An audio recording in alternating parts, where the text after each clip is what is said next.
start off with buyer seller needs, what you've got coming up, what buyers you've got that need something that can't find it, anything like that. Vivian? Okay, I have a little 1-bedroom house in Manti. Cute, wonderful for a starter home or for a retired couple that's wanting to get out of the city or somebody that's looking for. It's got a 0.28 acre lot. It's on a corner. It's quite spacious.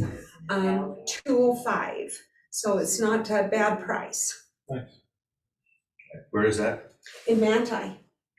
And we're looking for a quick sale, so if you've got one, bring them on. Bring all offers. Scott? I still have my listing in Payson, 2-bedroom, 2.5-bath townhouse, built in 19. Last sale there was just before everything tipped over at $395. We are now at $364, and nobody cares. That's a pretty amazing deal at your 2-car garage, 2-bedroom, 2.5-bath. Hey, Jack? Like So Orem. it's down, the one down by the freeway? Yeah. Okay, I'm holding it open again on Saturday. Anyone else? I've got a listing coming up in Lehigh, Thanksgiving Point area, borders the river over there and the golf course. Has no backyard neighbors, fantastic view. It's about 3,300 square feet, 3 beds, 2.5 baths, fully finished, kitchen downstairs. Maybe in the 750 range, something like that. Should be online in the next week or so. How many bedrooms? 3 beds. Master on the main, and then 2 beds in the basement. Is that on Trimberry? This, Is it the end of the cul-de-sac? right in the middle of it. Jeff, Yep. I have a listing coming up. It's a 4-plex in Provo. It's 2-1 in each one, and I haven't pulled the comps on it in a little bit, so we're probably in the 9 somewhere. Sounds about right. When was it built, Shelley? It's a great question. I think it was built in the 70s. It's been a minute since I pulled it, so I'm pulling all the comps today, and they're filling out all the disclosures. So it'll probably be on the market next weekend. Great 4-plex in Provo. Good place to have a 4-plex right now. Rents are staying strong, so if you've got investors looking, it's a good time to be an investor. Yeah, all the rent, they're all rented. They all are month to month, so you can increase the rent. So that's great. Okay. Awesome. Thanks, Shelley. Anyone else online? Jeff, this is Wade Griffiths. I've got a newer listing up in Wallsburg. Nice little horse property, or any other animals. You know, they've raised beef on there, and they've got sheep and chickens and goats and all that. So anyone looking for a nice little quiet, it's almost 2 acres. It is subdividable for lots of 0.9 acres each, but right now it's a 1.8 acre parcel. The house is an older 2-story Tudor, 3-bedroom, 1-bath, tons of character. Just the whole property is really just unique. Lots of outbuildings, she sheds and man caves and places for all the equipment. And so nice little property. We had it appraised last month at 1.1 million. So that's where we are listed. Anyway, anyone looking for a quiet getaway, but still quite accessible to, you know, Heber, Park City, or Utah County, it's a great spot. So Animals included, Wade?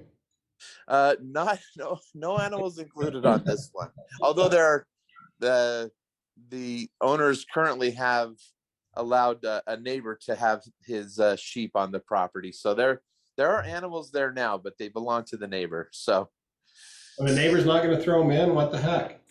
we might be able to work a deal. I mean, at 1.1, you know, a lot is possible. Critters are free. Critters are free. Yeah. All right, thanks, Wade. You bet. Anyone else? Okay. I still have a listing that I need sold. So bring a buyer. It's a 3-bedroom, 2.5 bath in Spanish Fork, across from the sports park. It's in a great location. It's listed at 409. It's listed right where it should be, but you know how this market is, so. Okay. Thanks, Shelley. All right, we will move on to our vendors. Our sponsor is Adam. He's from here. Ibex. Adam from Ibex, you're up, dude. The floor is yours. Thank you. And then after Adam, we've got Jared and Jack, and we'll go in that order. Thanks. All yours. I brought food, you guys. Sorry, there was a car accident on 7200. So I'm Adam with Ibex, and I just wanted to say a few things about our company. Some of you guys have heard my spill before. Let me pass out these. Have you guys all had these before? Have you seen this picture before? Yes.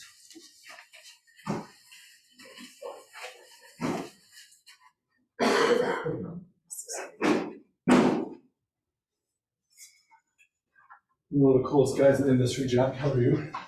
Thank you, Adam. And so this is a picture of our centerfold in our brochure.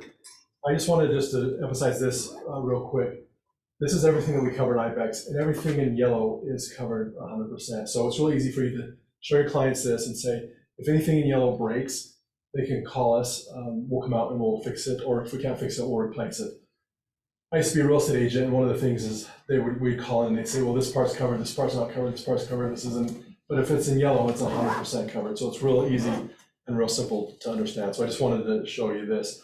I've done a few presentations here before, so you guys have probably heard my spiel. So I just want to kind of just do some general questions. What do you guys think our #1 expense is at Ibex last year as far as repairs that we paid out on? What would be the #1 thing that you think we spent money on? Air conditioners. That's number 2. Furnaces. That's the HVAC is number 2. What do you? Water that's not heater. #1. Water heater is #1. What size shirt would you like? Well, you can just pick one if you like. Water heater. We spent $1.1 million on water heaters last year. So it was our #1 expense. When those things start to go out, we just replace them because they're not worth fixing because they just end up doing it again. Okay, next question. In the refrigerator, we cover the entire refrigerator, everything in the refrigerator except for what? There's something that we don't cover. The food. I'm just kidding. It is the food. Cover the We food. don't cover the food. There you But go. I'm telling you guys, I want you to understand how important this is. It's really big. When I was an agent, they would call out and they'd say, oh, we don't cover the water dispensers, we don't cover the ice maker, we don't cover drawers, we don't cover the water lines. I'm telling you, look at the back of the brochures. There's so much of this stuff that's not covered. At Ibex, every single piece of plastic, drawer, water dispenser, ice maker, valve, it doesn't matter. It's 100% covered. We cover all of it. There's no exclusions except for the food. Okay, that's a big deal, but yeah. Which can get really expensive. It can. One of my guys tripped a breaker and a freezer thawed, and it just happened to be prize meat from. Oh, sure. Yeah. Europe. It happened to be with like, Yeah.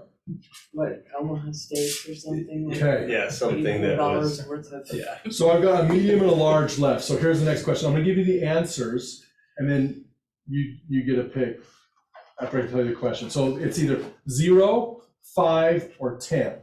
That's the answer. Okay. And it's by raise of hands first. How many pull-ups can I do? Gotta raise your hand. Gotta raise your hand. 0. Yes. So pick a shirt. Okay. And then let's see, one more quick question.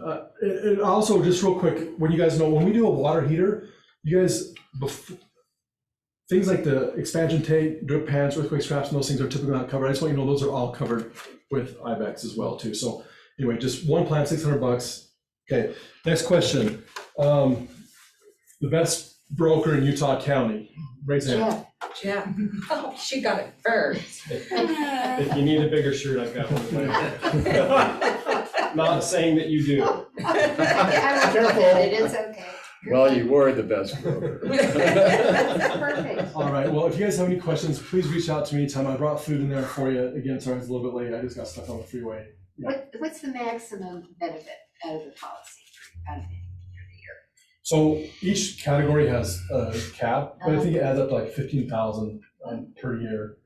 Our contractors work for us, so our money goes really, really far. So like, for example, I can buy a furnace between $900 and $1,200, and we pay our contractors to put in. That same furnace that I can put in for $2,100, $2,200 would cost $7,000 in the market. Garbage disposals, we're putting in at a fourth of the cost because we only pay costs. Our contractors, our plumbers just work for IBEX, so our money stretches really far. But if you maximize every category, it's about that. And we have some people that have gotten close to that. I don't know if anyone's actually done it all, but they've gotten up there. Looks like the sewer line is just covered in the house. Good question. Yeah, so the sewer line, we didn't put that in yellow.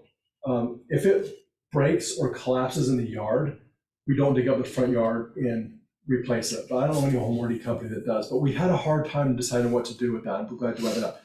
If it gets clogged out here, we'll camera it, hydrogen it, push it out, clean it out, all out here, all the way out to the street. And also, we don't charge an additional $100 every 50 feet, like sometimes you'll see. So we'll clean it out all the way out to the street. We won't replace if it collapses in the yard. Now, if it collapses underneath the house, we'll jackhammer the floor up and replace it under the house. But once it leaves the foundation wall, we only clean it out. We don't replace it. Correct. Okay. Yeah, but I don't know anybody that does that. Sometimes the cities, you can pay a couple extra bucks on a water bill and they'll cover that. Yeah. But we don't cover outside of the foundation wall. If it's in the foundation wall, we will. Yeah. What about multi-units? Do you cover that? We do. We just charge $600 per door. Per door? Yeah. Yeah, because our major expenses are HVAC and water heaters, and so those are most of the stuff. Our main focus on is single family homes in this. I mean, that's really what we're going after. And this is no matter what size? I'm sorry, if it's over 5,000 square feet, we go to $900. So we have two prices. So $600 is under 5,000, 900 is over 5,000 square feet. Yeah, good question. Because you probably have multiple units in the. Yeah, so, but yeah, if you have a bigger house, if you have a 7,000 square foot home, it's gonna be $900 instead of $600. But the coverage is still the same, it's just still the one plan. Good questions, you guys are good ones. Anybody else have any? Okay, well, if you do, my name's Adam. If you need to buy a new construction home, Jack, you need a good broker, Jack. And Adam's amazing, if you guys need a great home warranty Thanks guy. for the goodies. Thanks, you bet. Thank you. Thanks, Adam. Thank you. All good. Okay, Jared, all yours. I'll let you click through. All right, I just have some entertainment for you guys today. If you've been on my Facebook, then maybe you've seen some of these, but this is new construction stuff that we found and just dealt with the last month or two. So microwave vents, they're designed to where they can vent out, so they recirculate, or you can duct them and vent them to the exterior. It's pretty common, I would say like 1 in 20, we find where the diverter is such that it's blowing into the bottom of the cabinet, so it's not even going anywhere. This one, they actually fixed it by just cutting open the cabinet. So I guess that works. Wow, that's a nice fix. So yeah, so that's one that we run into a lot. This is one that we don't run into very much, but we do see it. So this is with the infrared camera. We scan the panel. We're looking for anything that's overly heating. Over 150 is a red flag. And this is the main lines coming in. I didn't find the picture, but I had one, this was like 4 or 5 years ago, but they had put a huge chandelier in the master bedroom. Dimmer switches are rated for a certain amount of wattage that goes through. So if you have more bulbs, that's more wattage, and it puts more strain on that dimmer switch. And so in this master bedroom, because of the big chandelier, when I scanned it with the infrared, the surface of the switch, so not the temperature inside behind the cover plate, but the surface was 170 degrees. Wow. So yeah, go away for the weekend, forget to turn off your lights, come back, and hopefully your house is still there. So that's another thing that we run into. This was a fun one that we got a lot of. So this was a new construction. It was a builder that makes it really difficult for us to get in to do an inspection. So this client bought the house, closed. We went in 2 weeks later to do the inspection. And these are overhangs. They just didn't finish the roofing on it. That's just raw wood. The funny thing was there were 2 other homes on the street that were finished, occupied, looked exactly the same. Wow. It's a natural look. It's a new look. Yep, this could be a deadly experience moving into the house. The flue is not connected there on the water heater. It also doesn't look like there's earthquake straps. Usually they need to be in the top third and the bottom third of the water heater. Yeah, kind of missed when they pull these forms off, that steps is going to be kind of missing the patio there. Doesn't look so level. I'm not sure if that's just the picture or that was one of my guys sent in. At least it's draining toward the house, so. Yeah, so it's yeah. So this is not new construction. This is a flip, but Jeez, holy cow. yeah, that could be interesting. Again, not a new house, but this is something we do find more often than others. Is we check for pressure, but the main reason we check for pressure is so that if there is a split in the line, which happens if you leave your hose connected through the winter, it occurs in that little section right here, and usually you won't find it until you have back pressure, and then it starts leaking into the wall. And so that one is actually just bad flashing, so it's actually leaking in above there, following the whole chimney, and then coming out. I know of an entire community, builder not to be named, where basically the flashing. Think of a poncho. You wear a poncho and it sloughs the water off of you. Now think of tucking that poncho into your pants and it sloughs the water right down your shorts. The entire community, it was a latent construction defect. Every single door in the community, $43,000 special assessment. It'll bankrupt people there. Where is it? It was up in Riverton. Wow. Yeah, it's That's bad. this was kind of the most crazy one that I've had in my career. This happened a few months ago, but my guys were inspecting this house, and they hear all this construction. They look next door, and this is what they see. So here's the fence. This is the house we're inspecting. There's about a 8-foot gap between the fence and the house, a little walkway and everything, and they're excavating. And I think they must have surveyed because they are right on the property line. This was like 8 foot down for big ceiling, high ceiling in the basement. This is in Saratoga, and Just wanted to make sure it wasn't a name. Across the street looks like the entrance to a community I know, and so I'm like, I know the building. So we, my inspector, he's like, should we say anything? It's not really any problem with the house. I'm like, yeah, but it's gonna be a problem.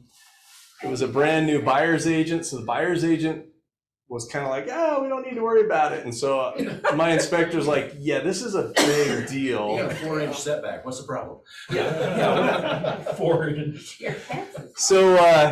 So we set up a radon monitor. They ordered a radon test. We go back a few days later to pick up the radon test, and this is the side of the house. This is that gate. The fence went here. The seller said that in the middle of the night, she heard this big rumble. Didn't know what it was. No.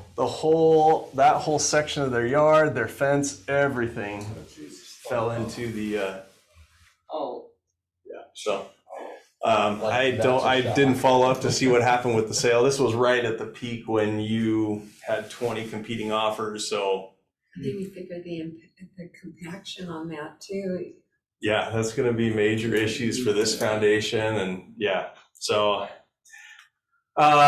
So just a few things, this is PTV 360, or, we do the floor plans and the tours just with all of our inspections, not so much because we want to be, we're not competing with the photographers, that's not our goal, but it's more just a way, this is part of our visual report. We have a lot of clients now that this next generation where everything's visual. And so, and all these here, it's not expanded, but you click kitchen, and it has all the issues from the inspection report, and it takes you to the kitchen and gives you a kind of a preview.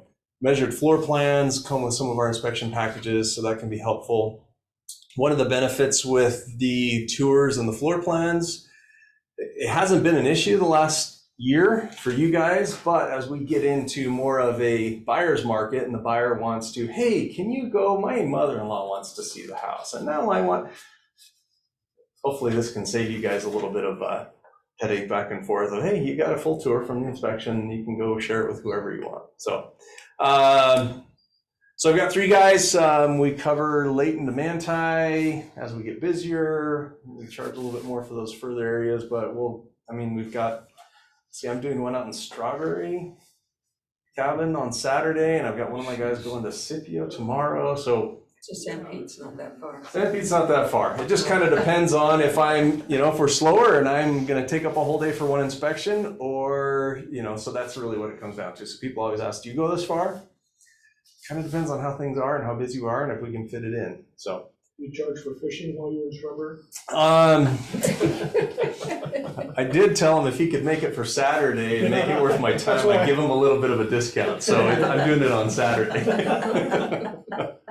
So, any questions? Yeah, how do you all handle, or do you address it, polybutylene piping? So we always make a mention of it. Okay. And let them know what the deal is. I also usually try to caution them and say, hey, be aware of it. But I also try not to freak them out, because there's a lot of hype. If you go and Google it, it's freaks people out. But at least in 16 years doing this, I've never had an experience where it's been catastrophic. Yeah, you might have something leak.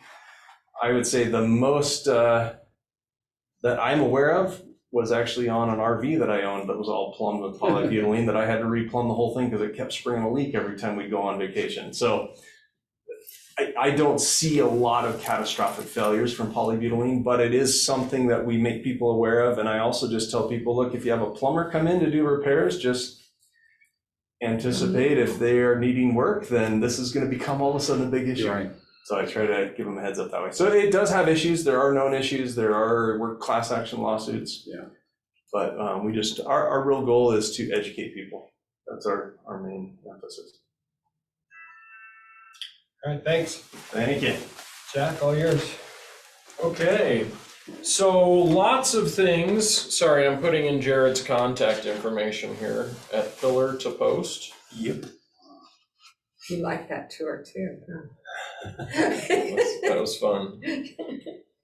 This is so that I can contact him, bribe him, make sure that the edge homes pass and all that. I see how it works. So, lots of things going on. I'm just going to give you 4 brief bullet points and then just kind of open it up to questions for you or from you. 1, Edge is now seeking FHA approval on all our condo projects. The biggest reason, it was an onerous cost for us that we were avoiding or trying to avoid, but now with interest rates skyrocketing, we've got an affordability crisis, and so we've got to have something for buyers to be able to get in. And a lot of buyers are going to need that FHA loan in order to hit a price point or a payment in the condo. So all of our condos will be FHA approved.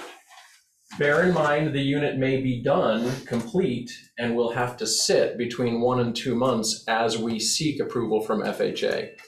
Because FHA changed their guidelines 2 years ago, and they only allow us to even submit for FHA approval once a phase is complete. To try and reduce the time, we now register each individual building as its own phase, which is insane. All the back and forth in the city and all that. So just bear in mind, they may be have to wait a little bit beyond the completion of the unit, but FHA approval should be coming. That's 1. Number 2 is we have had a significant price reduction across the board. $50,000 on condos, $50,000 on townhomes, $37,000 to $45,000 on single family across the board. In addition to that, if they use our preferred lender, Edge will add an additional 3% seller concession to be used towards rate buy downs, towards, they could do closing costs and not have to bring as much cash to close and therefore be able to pay off credit cards. This can reduce their overall debts significantly and give them a better opportunity there. For buyers under contract, they automatically get that 3% seller concession, regardless of the lender they're using or regardless of paying cash. Our preferred lender incentive has gone back to including 2 centimeter quartz kitchen countertops as standard, and we pay for the Alta owner's title policy, again, as part of that preferred lender incentive. And then, what was the other thing? No investor caps on townhomes, and they have increased the investor ratios on single family to 35% of any particular phase. FHA increased that? No, Edge. Edge is Edge. allowing it. Yeah. But then how does that affect your FHA finance? Well, at 35% it It's doesn't okay. at all, yeah. That's true on FHAs. And then on condos, we will allow in certain communities 40% per building, and in certain communities 30% per building. So if you got a 10-plex, that's 3 or 4 units that will be available to investors. And generally with the ebb and flow, you know, the sale and the purchase, it never hits 50%, but we won't allow it to go over the 50% to threaten that FHA financing. Great question. Or it's the conventional part. No, FHA is your investor ratios. But I mean, on the condos for conventional financing, Mm-hmm. and 35% investor, won't that knock out the conventional financing? No. No. So it also has to be over 50% even conventional. Okay. Right. So any question? Oh, if you have buyers under contract, some of you may already have some buyers under contract. Some of those buyers purchased many months ago when prices were lower, but some get to this side of it and they purchased at a higher price and now market price is lower. I can't guarantee that we can offer that because there may not be a lot that they can move to and easily replace it. But if it's something where they could sign, they could cancel and then just move to another lot and they don't care about another 3 or 4 month delay and stuff like that, bring it to us, we'll look at it and see what we can do, if we can do above and beyond that 3% seller concession. No promises, but I know that there are situations where that might apply. So what are you doing with the homes that get canceled on that? Are you listing them back at the price that buyer was under contract with? We bring it back, let me rephrase it. So I'm under contract with you at 500. The house is now available for 450 on another lot. Right. So I canceled this one and moved to a 450 lot. What happens to this house? Does it go back on market at 500? No, it goes back to market at current market prices. Whatever So current wouldn't is. it- Why wouldn't you just let the people do it? That's a great question. So that's why we approach it on a case-by-case basis. Let's say somebody's got a walkout lot, very nice, or there's not another available lot in the community because we're all sold out. If they're moving, where do they move to? Can they easily move or not? If it's like a townhome situation where somebody could easily move and there's 42 townhomes available, yet they've been under contract for 5 months or something like that and already have a lower price or they're close, what is that 4 or 5 months worth to them? Do they mind? Do they care? You know, if they have to restart and go and build again, what about interest rates? There's some uncertainty in there. So it's a case-by-case basis. We'll take a look at it, and I hope that people can see by virtue of the price decreases and the 3% seller concession that we want to do right by the buyers. And then as much as we can do, we want to do. We want buyers in their homes. We want them to close, and I've just been amazed at Edge. Just a reminder for any realtor out there, Edge never changed our 3% VAC. Not once. We never went back to a single buyer to renegotiate a price increase on a build cost or a cost plus approach. We've had locked in pricing the entire time. You now have locked in interest rates. At DIG, buyers can go to our preferred lender, lock in their interest rate, and that covers them the entire build process. Even if the build schedule slides, Edge and First Colony are on the hook to pay for that extension. Your buyer is covered. And so those are just a number of things that I think Edge has done pointedly and differently than other builders, and we appreciate you guys. Thanks so much. Any questions? You're sending out emails with the reduced pricing and all that? Yes, I will send out that email. If you are not receiving my email, will you send me an email to edgehomes.com and just say, hey, I'd like to receive your email. I send that, try to send it every week. Occasionally it's every couple of weeks. And just try to update you with announcements and give you links to information and stuff like that. So. Does that have what's available? Yes. Yep, I put in available lots. I put in available quick move-in reports and things like that. And if you save the links to those reports, so the benefit here is, so let's say that this is the URL link, okay, and I've got a document hosted in there that's 2 or 3 or 4 pages or whatever. What happens is you save this link right here, and it goes here, but I will get rid of the old report and put in the new report. So if you have the link, you always have access to the updated report. Does that make sense? So you don't have to constantly reach out. You just click on the link and you have it up to date. Thanks, Jack. You bet. Honestly, I mean, and you guys are probably getting them too, all these builders who are now coming back and saying, hey, we're now offering 3%. Every time I want to say, yeah, but Jack's offered me 3% from the get-go, right? So, Edge is always taking care of us, so make sure you're taking care of them as well. All right, guys, important information. I've covered this before, but just want to cover it again. That 919 number is the number that we text you from here from the office for reminders and those kind of things.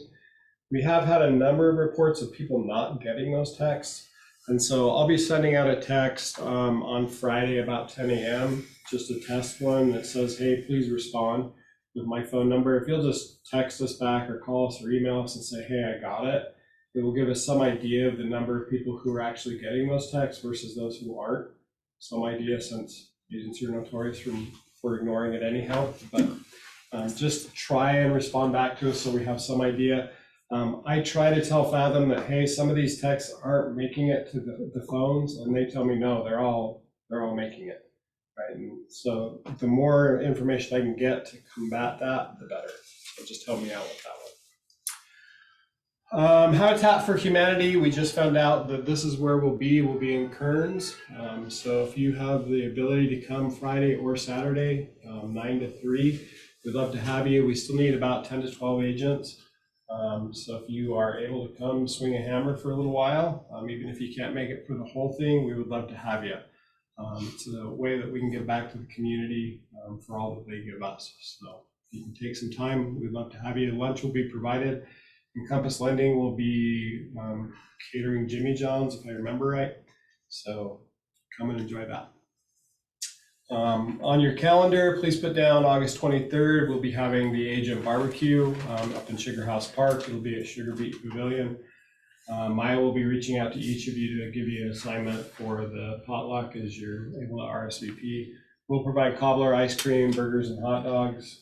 And so that'll all be provided. It's family friendly. You're welcome to bring kids, spouses, grandparents, whoever you want. I don't know what, as many as you want to bring. Just let us know that they're coming.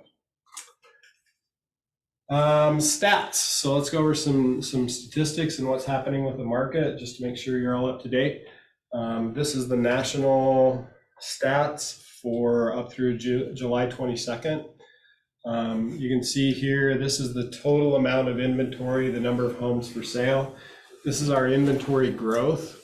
We gained about 3.3% this week, and so that's actually slowing just a little bit as far as our inventory numbers and the number that we're gaining on a national basis. For the price reductions, so the red is 2022. And you can see that our number of price reductions is currently about 34% nationally, or experiencing a price reduction in the market. We're starting, if we continue on the trend line, we'll obviously outpace all the other years, but right now we're right in the middle of about where most of our average years are as far as price reductions. What we see on price reductions is that mostly this is from sellers who are coming into the market and still thinking that we're in our February market and they can just price for the moon. They go on market for a couple of weeks and figure out that they haven't had even a single showing and that they need to adjust their price. And so that's what you're seeing as far as price reductions right now. This is the median home list price. And so you can see the red is the median home price, and the gray is the median home price of new listings. So median home price just means all of the homes on the market, that's the price. The new listings are anything within the last week, what they've come on market with. And just want to zoom into that just a little bit. You can see that our list price is actually flattening. So we're not seeing an increase there, but we're also not really seeing much of a decrease. It's just kind of flattening. And in the last week, we saw a very small price bump in the new listing prices. So for me, this is showing that, hey, we're not necessarily in all of a sudden a big market crash. What we're seeing is a flattening of the numbers. And so I think we're kind of leveling off is where we're going to be with that. Let's move into Utah stats. So this is May 2022 and June 2022, which are the most recent stats that we've had from the MLS. Homes sold, it's only one house difference between May and June, right? And so although the market feels like it's slower, and I think we'll see this number in July be a little bit smaller because July has been slower, it typically is. But you can see that we're not really seeing a whole bunch of difference between May and June as far as the number of homes that were sold. And then median sold price.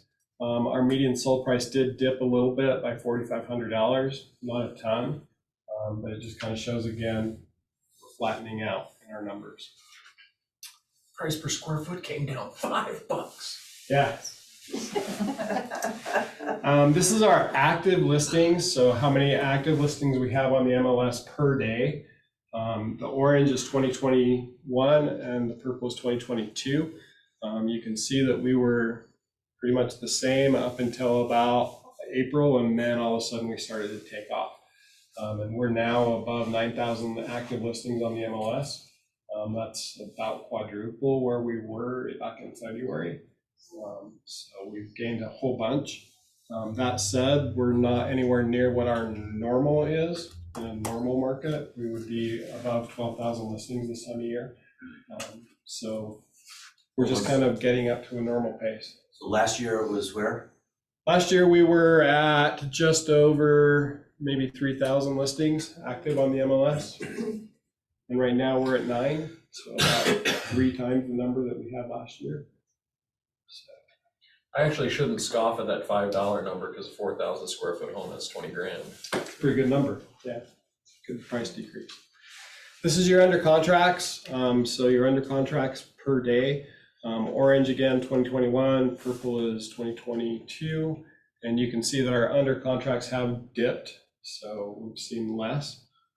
However, I do want to point out that if you look just in July, we're not continuing to dip, we're kind of flattening right here. So I think what you're seeing again is the market is just going to kind of hold stable where we're at. We're not seeing a precipitous drop in where we're going from here. And then total number of sold homes. So if you look at the yellow, that's 2020, the number of homes sold. 2021 is the orange, and then 2022 is the blue or purple number. And that for us since March has basically been flat, right? So we're not seeing that the number of homes actually selling is going down. It's staying pretty much the same across the board. And so we are still seeing a good market. We're not seeing a terrible market like a lot of people think we are, but it is slowing compared to what we saw the past couple of years, right? So I think that's what we're feeling as realtors is we're used to the last 2 years. Now we've got a different market in front of us. I want to give you the stats for Orem. So for Orem, May, June, and July of this year, total transactions closed in May was 39. In June, we jumped up to 43. And July, we're at 31. And that's obviously just through the 26th. So that's not a full month yet. We'll pick up a little bit more than that, but I expect that we'll still be lower than we were for May or June. Sales volume is also down a little bit, continuing to drop. The number of agents doing transactions went from 27 to 26 in May to June, and then we're at 22 so far in July. And commissions paid out pretty much equal to the number of sold volume the amount of sold volume going through. I don't see commissions really making a change. We're still seeing a lot of 2.5 BACs. We're seeing a lot of price reduced, agents taking a reduced commission on listings. Typically, I see between 2 and 2.5% for a listing agent and what they're willing to take. Just so you know what I see across the contract. Just in the last couple of days, I've been looking at some 950 to 1.3 properties, and probably 50% of them are at 2%. There you go. So still, sellers still haven't come back to the, hey, I need to offer the 3% in order to get my home Well, sold. my little house in Manti is 3%, guys. Yep. And all of Edge homes, they're 3%. On final purchase price. Just to let you know, I'm not a big rah-rah guy where I'm gonna tell you that these guys are better than anybody else. But these are our top producers for Orem. The reason I put it here and give you this information, you'll get it in the slides. These are people that you probably, if you're struggling and want some information, or you want to take them to lunch. Just pick their brain, see what they're doing, what it is that they're doing to get the transactions or the dollar volume that they are. So all great agents, and I'm sure they would all be willing to take time and talk to you. Strategies. So I got this question. What can listing agents do to help a seller sell more quickly in this market? Before I give you my answers, I'm curious, online or here in the room, what are your ideas? What would you do to help a seller sell more quickly in this market? Art? I had 3 listings. 2 of them offered concessions to the buyer for a rate buy down, and both of those are under contract. The one that didn't is still not under contract. Well, so the 2 that you did offer concessions on went under contract. The one that you didn't offer concessions on has gone under Still contract. sitting there. Interesting. What kind of rate buy down were you doing? Well, I just asked the lender, I said, how much would it How much? cost? One was 10,000, one was 13,000. For a point So- or for? No, I just said, how much would it cost at this purchase price to buy down the rate with 20% down? Because I just figured like a $700,000 house was gonna probably have 20% down. And so, they just offered it to the buyer, and, they both got their homes under contract, so. Awesome. Other ideas? What lender are you using to do that? Jared? Oh, I'm not Give you my using- biased I one, just but tell- listing tell inspection, me- I've started seeing more of those. Okay. They're not actually. Pre-list? Just, a seller inspection, so just, so here's the inspection, here's everything, it's priced accordingly after we figure out everything, and here's the report. So buyers kind of have eyes fully open before they make an offer. You give a discount for a pre-listing. No, they actually take more time, but we charge the same. Nice answer, good. Yeah, they do actually, they take more time because we work it all with the seller, and then a lot of times the buyer has more questions, and so there's a lot more follow-up afterwards, but yeah, we still just price them the same. It also gives you your seller the opportunity to go in and make repairs on those things and have them already done. And it's not, and people, agents always think, oh, my buyer can't fix anything. You don't have to. It just, we know the roof is bad and we already have some estimates. Here you go. It's just laying everything out, all the cards on the table, and the buyer can, okay, great. So it's less negotiation, is what we've seen. Perfect. Thanks, Jared. Other ideas? So my number 1 is to price aggressively. I think it's important that you have great pricing in this market. A home is only priced for 2 reasons. Number 1, to sell that house, or number 2, to sell all the competition, right? And so you're either priced accordingly and you're gonna sell your home, or you're gonna sell every other home out there because they're gonna come look at yours and say, well, this one's a better value, so I'm gonna take that one. So price aggressively, price where you need to be in order to get it done. Staging and curb appeal for me is a huge one. I've always offered professional staging for all of my listings and feel like it sells faster and it sells for more when it's professionally staged. Now that doesn't necessarily mean that all of my homes, they come in and totally gut it and put new staging materials in. A lot of times my stager will just go in and do a consultation, walk through the home with the seller, and have that seller go through and make updates and changes with their own existing furniture on their own. And so that's something that you might want to offer, is just a staging consultation if you don't want to offer staging yourself. Jeff, real estate statistics say staging is absolutely the #1 thing that will increase offer price. That's been consistent for years. So how much is typically staging? So the home that I'm doing over in Lehigh, it's 1,800 square feet on the main. They're going to just stage the main, and it's $1,800. What about the consultation? They just do it? $150 is what my stager charges me for a consultation, and I usually just pick that up for the client. Okay. The staging part, I will usually throw in something towards the staging, but I tell my seller that they're responsible for the majority of the staging if they're going to do it. What was the price again? The price I'm paying over here, $1,849 or something for 1,800 square feet. It's about $1 a foot, or at least for that one. It just really depends on how much they're bringing in, how much time they have to take, and all of that. But A lot of staging is very reasonable. Yeah, a lot of them will do like per room and stuff like that. So you could stage a particular living room and leave bedrooms empty. That it's not a big deal. Yep. Does that staging include curb appeal or? No, so typically they won't do anything as far as landscaping and those kind of things, but it's worth it to have your client have a consultation with your client in front of the home and just say, look, this is the very first thing that they're going to see when they drive up. It's worth it to put in $100 worth of flowers, or to have a landscaper come and trim the bushes and mow the lawn, right? Those kind of things really do matter more than I think that we give credit for. That first impression is extremely important. So take the time to do that. So just one example, sorry. You're fine. One example of that, like cars, if people see a car that is damaged, not only do they think, they think if it's junky inside, they're like, well, how has it been driven? How has it been taken care of? And so if the landscape gets upgraded, the owner may have worn down the property over the course of years, and if you freshen up the landscape, it gives just a different perception.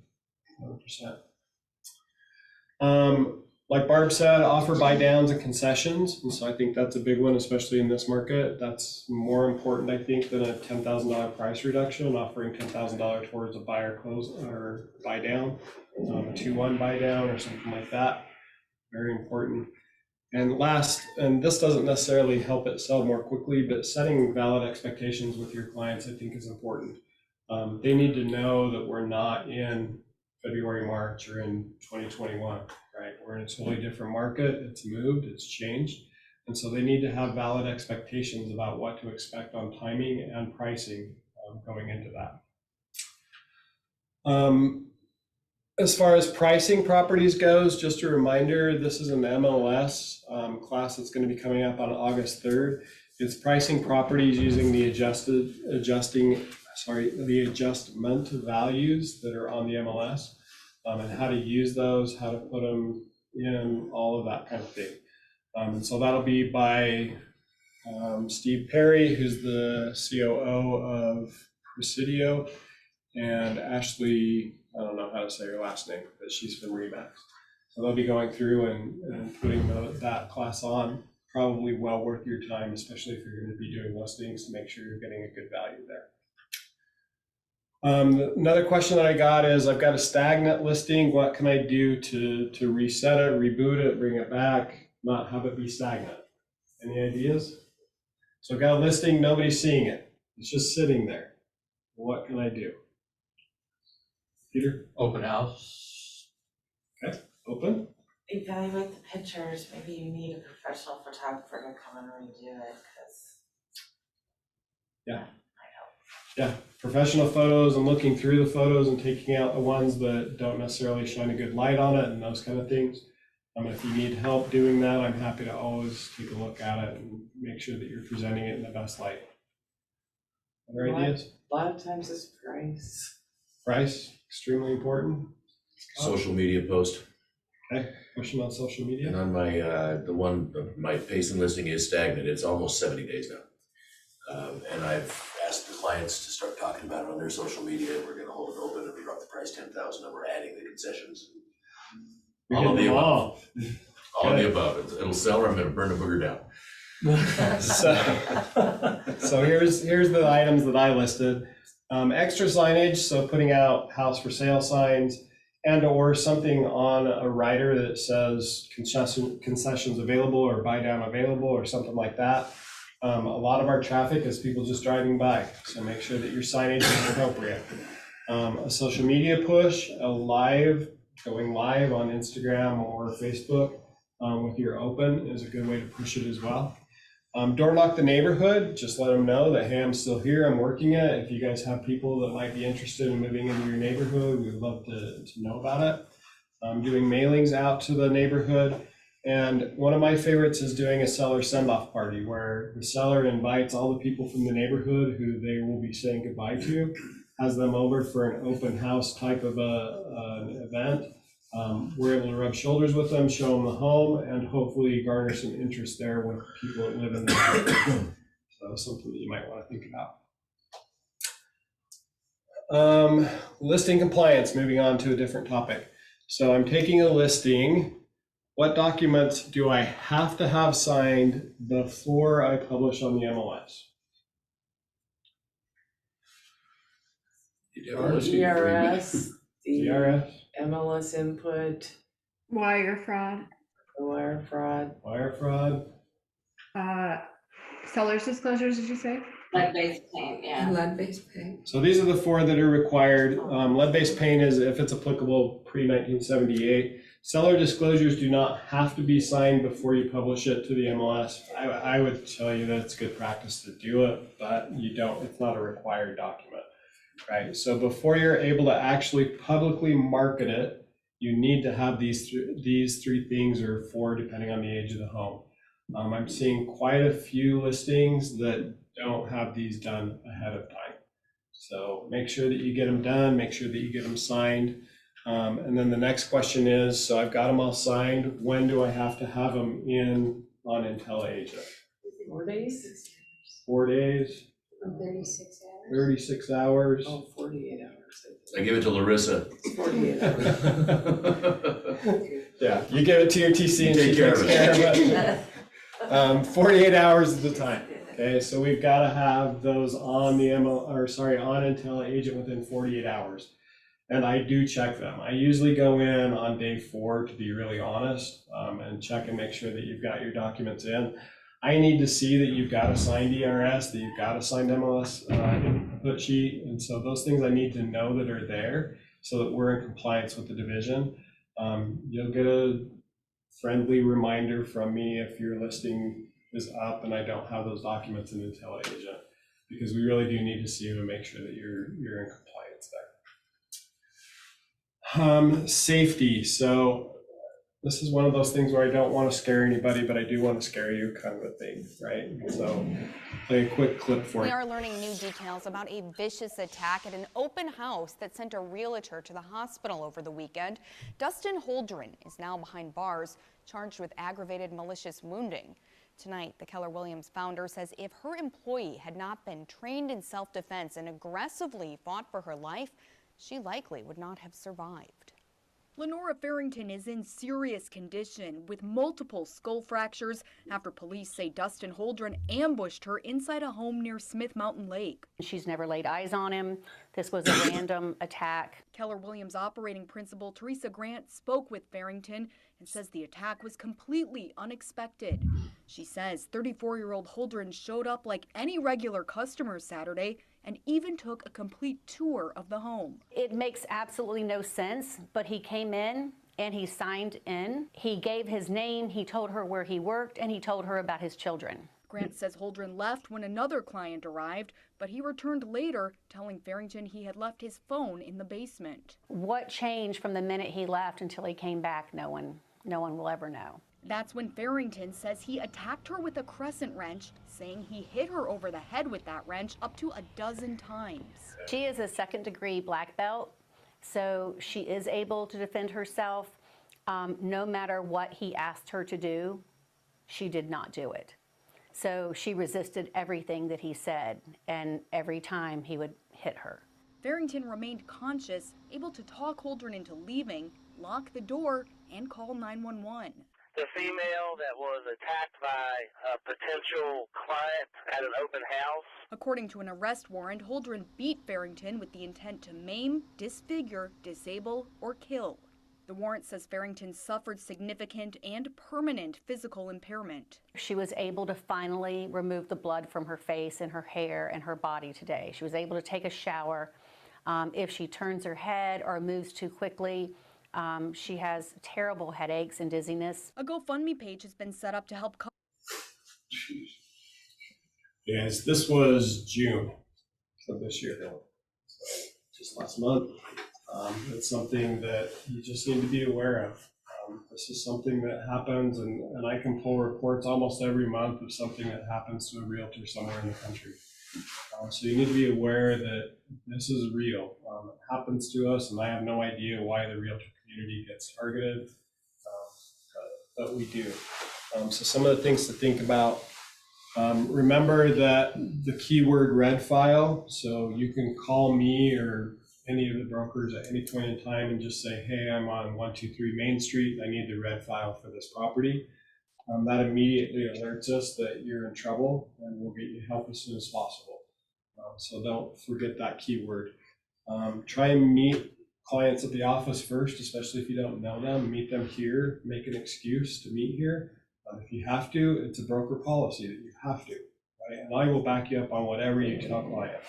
So you can tell them anything that you want. Have someone that you check in with regularly during showings and opens. So if you're going to go out on multiple showings, check in with them halfway through to make sure that you're okay, or after every home, however you decide to do it. Excuse me. Same thing with opens, right? Make sure that you're checking in with somebody. If someone's not with you, check in with somebody that is close by you at least every half hour to hour, right? So that they know that you're okay. Have someone else accompany you when you don't know the client. If you need, I'm happy to go out on appointments with you. I've done that several times for agents here in the office. And so if you're going somewhere you don't feel comfortable, I'm happy to go with you to the appointment. I'm happy to go sit across the street or around the corner. Whatever you need me to do, happy to do that. The Forewarn app, which allows you to look up a client based on their phone number, that app is available on your phones. There is a discount for that service through UCAR.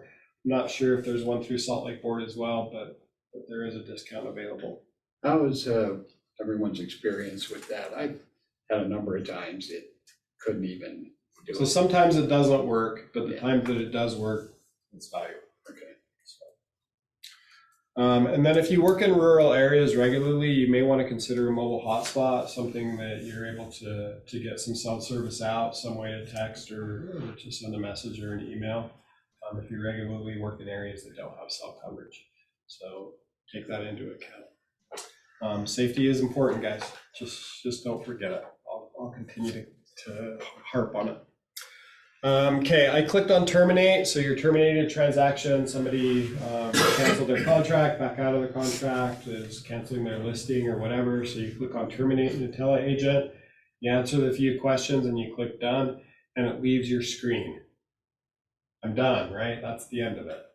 Unfortunately, that's not the end of it. It does disappear from your screen, and so you need to go up and you need to filter it.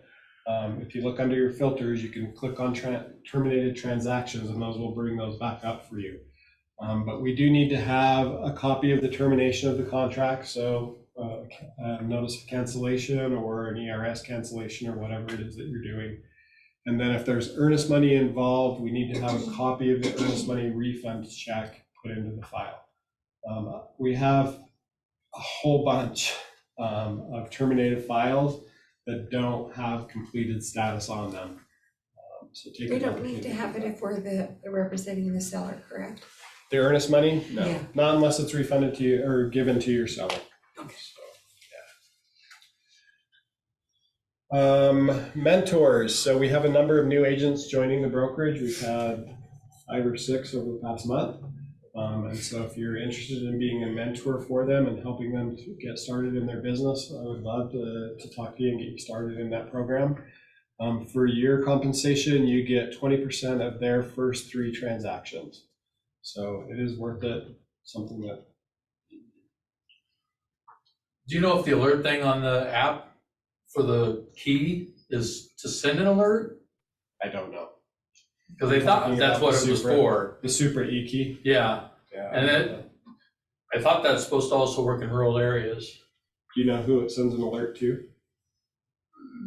The person closest to you, I'm sure.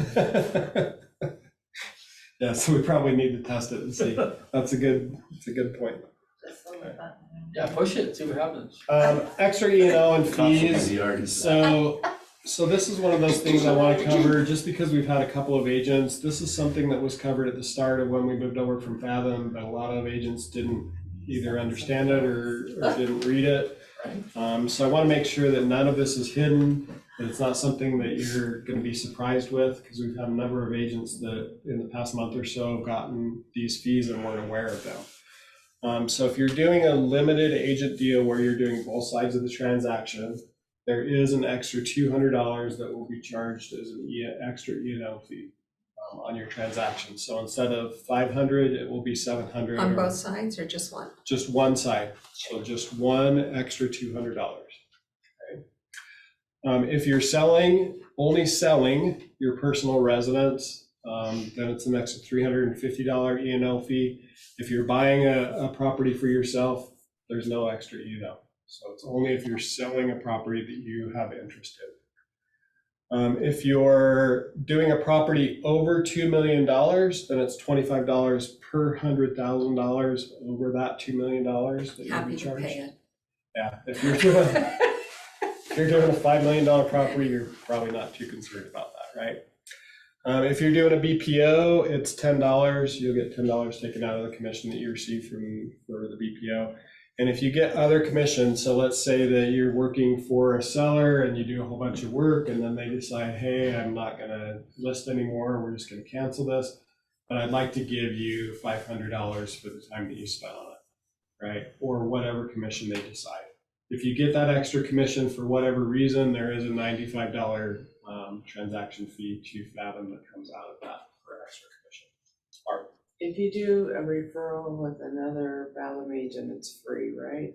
If you do a referral.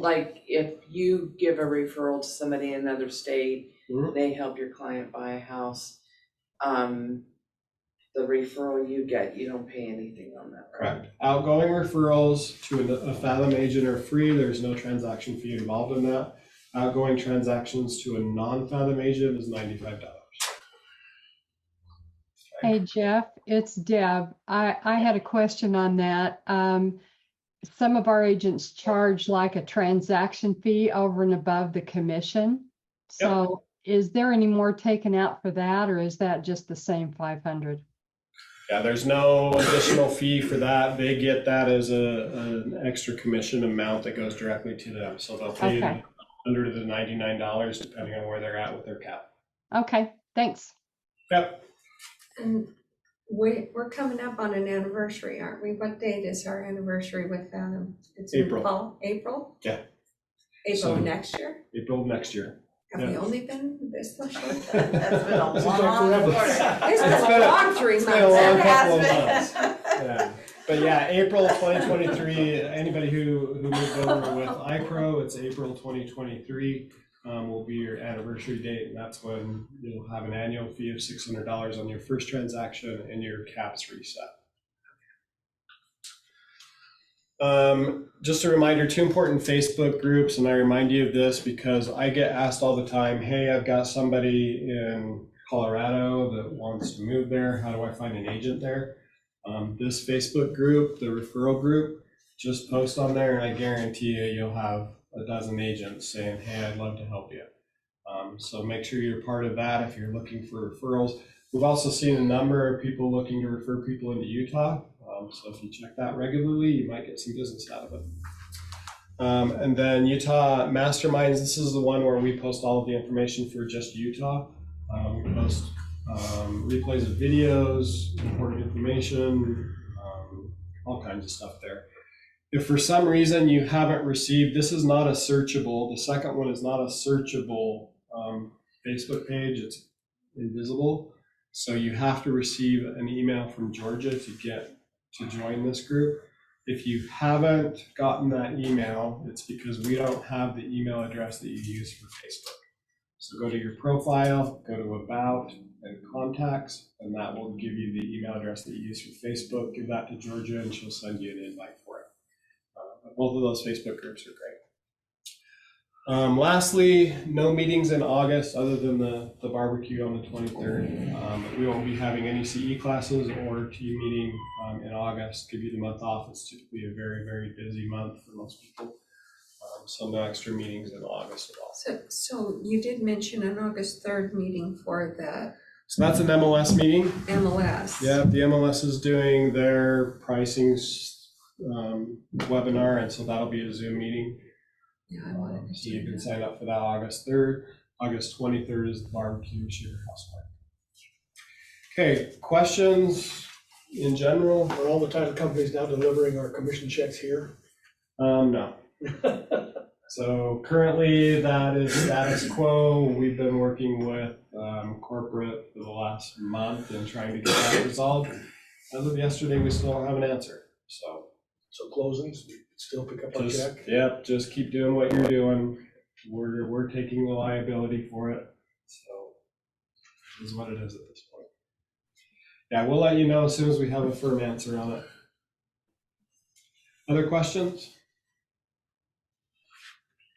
Okay, thanks for being here, guys. Hope you have a great week. Well, a great month of August, and we'll see you August 23rd.